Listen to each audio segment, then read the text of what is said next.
J'ai été musulman pendant 7 ans et puis j'ai passé 4 ans dans le bouddhisme et 19 ans dans le christianisme. Donc en fait, j'ai vu la foi sous différents angles. J'ai franchi plusieurs portes, j'ai cherché la vérité divine de différentes manières. Voici ce que j'ai compris grâce à ma transhumance à travers ces religions. C'est-à-dire que malgré les différences théologiques, les grandes religions du monde là, partagent un même cœur. Si on met de côté les rituels, les dogmes et puis les noms que nous donnons au divin, on se rend compte que la plupart des religions enseignent les mêmes quatre valeurs essentielles, c'est-à-dire l'amour, le pardon, la charité et la paix. En ce qui concerne l'amour, c'est le christianisme qui dit que aime ton prochain comme toi-même. Ça, c'est Marc 12, 31 qui le dit. Et l'islam reprend la même idée avec aucun de vous ne croit vraiment tant qu'il n'aime pas pour son frère ce qu'il aime pour lui-même. J'adore cette phrase-là. Aucun de vous n'est vraiment croyant tant qu'il n'aime pas pour son frère ce qu'il aime pour lui-même. Le bouddhisme met l'accent sur la bienveillance infinie envers tous les êtres. Et le bouddhisme dit, comme une mère protège son enfant unique au péril de sa vie, ainsi doit-on cultiver un amour illimité envers tous les êtres. Ça, c'est la Nipata 1.8. Dans l'hindouisme, la Bhagavad Gita, qui est le livre saint des hindous, la Gita dit, celui qui voit tout avec égalité, qu'il soit ami ou ennemi, proche ou étranger, ce sage est suprême. Ça, c'est la Gita 6.9. Et en ce qui concerne le pardon, encore, ils sont unanimes. La Bible dit pardonnez et vous serez pardonnés. Luc 6.37. Donc celui qui pardonne et réconcilie recevra sa récompense d'Allah. Ça, c'est la sourate 42-40 qui dit. Et dans le bouddhisme, on dit que la haine ne peut être vaincue par la haine. C'est la bienveillance, le peut. C'est une loi éternelle. Donc, la Gita répète encore plus ou moins la même chose. La Gita encourage le pardon. La Gita dit que l'homme qui est libre de la colère et de l'égoïsme, qui est tolérant et compatissant, il est en paix avec lui-même. Ça, c'est la Gita 16.3. En ce qui concerne la charité, l'islam même le met très haut. Ça fait partie des 5 piliers de l'islam. Et l'islam appelle la charité la zakat. Le christianisme aussi dit plus ou moins pareil. Le christianisme prône la générosité. Et le bouddhisme enseigne le don désintéressé. Donc les 3 religions, plus ou moins, les 4 religions proches la même chose. Donc celui qui donne aux pauvres, prête à l'éternel, qui lui rendra selon son œuvre. Ça, c'est la Bible qui le dit. Et dans les Védas, les livres saints bouddhiques, on dit, quand on donne librement, la joie suit toujours. Et dans la Gita, la Bhagavad Gita, le livre saint des hindous, on dit que la charité qui est donnée sans attendre des retours, au bon moment et au bon endroit, à la bonne personne, est considéré comme pur. Celui qui fait ça, il est considéré comme pur. Et en ce qui concerne la paix, évidemment, ils sont encore unanimes.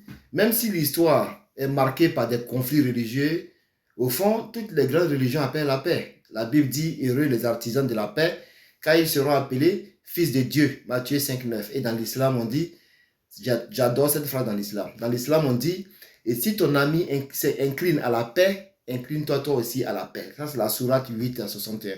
Et le bouddhisme enseigne, la paix vient de l'intérieur, ne la cherchez pas à l'extérieur. Et l'hindouisme aussi dit, celui qui est en paix avec lui-même apporte la paix aux autres. La Gita 2.70. Non seulement les grandes religions prêchent les mêmes valeurs, mais elles mettent aussi l'accent sur l'importance des actions plutôt que sur la simple appartenance à une doctrine. Les Écritures nous rappellent que ce sont nos actes qui révèlent notre véritable foi. Dans le christianisme, par exemple, il est dit, on reconnaît l'arbre à ses fruits. Matthieu 7.20. Cela signifie que nos actions sont le reflet de nos croyances intérieures. Nos actions sont le reflet de nos croyances extérieures. Donc, sur la base des actions que tu poses, on peut plus ou moins détecter quelle foi tu as. Okay. Donc, de même, l'islam enseigne que les bonnes actions effacent les mauvaises. Ça, c'est la sourate 11, 114 qui souligne que c'est par nos actes de bonté que nous pouvons nous racheter et nous rapprocher d'Allah. Dans le bouddhisme, c'est l'idée du karma. Comme vous le trouvez, la réincarnation, l'idée du karma. Et le bouddhisme nous rappelle que chaque action a des conséquences. Donc, vivre en accord avec des valeurs telles que la compassion et l'altruisme forge notre chemin vers l'éveil. Donc, une personne sage agit selon la vertu, car c'est ce qui mène à la paix et à la libération. Ça, ce sont les Védas. Donc, l'hindouisme, quant à lui, l'hindouisme évoque également ce principe à travers la notion de dharma. C'est-à-dire que c'est le devoir moral et éthique qu'un individu doit avoir et c'est ce devoir-là qui doit guider ses actions dans la vie. Et il dit que celui qui agit selon son dharma, sans attachement au résultat, est en accord avec l'univers. Ça, c'est la Gita qui dit ça. Tu es en accord avec l'univers. Donc, ainsi, il est clair que quel que soit le chemin que nous empruntons, l'essentiel réside dans nos actions. Se revendiquer d'une tradition particulière ne doit jamais être un prétexte à l'inaction ou à la division. Au contraire, chacune de nos actions doit résonner avec les valeurs fondamentales que toutes les religions partagent, c'est-à-dire l'amour, le pardon, la charité et la paix. En fin de compte, ce qui nous sauvera, ce ne sont pas simplement nos croyances, mais la manière dont nous incarnons ces croyances-là à travers nos actions quotidiennes. Ce n'est pas la foi, c'est comment on incarne ces valeurs-là à travers nos actions au quotidien, tous les jours. Comme le disait mon père, les bonnes actions sont le langage universel que tout le monde comprend.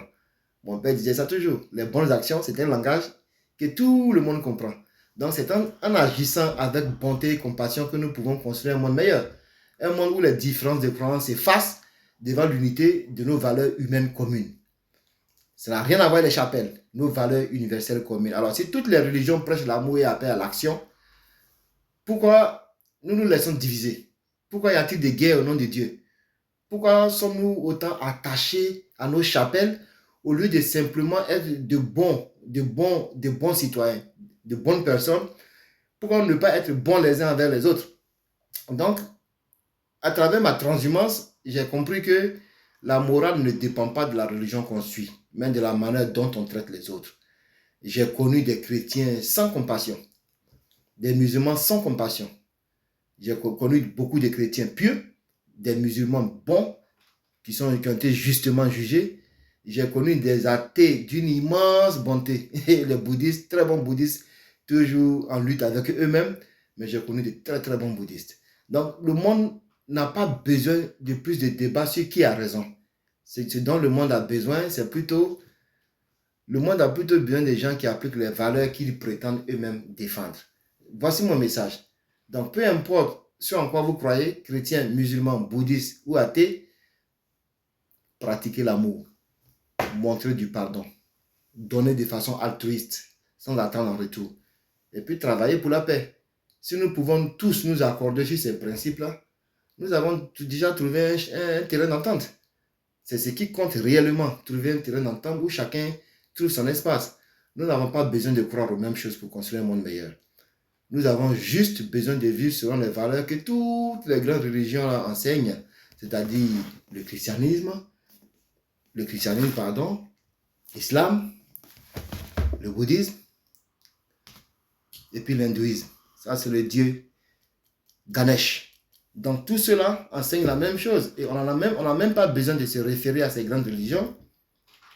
Notre propre humanité nous enseigne ça. Notre propre humanité nous enseigne ça.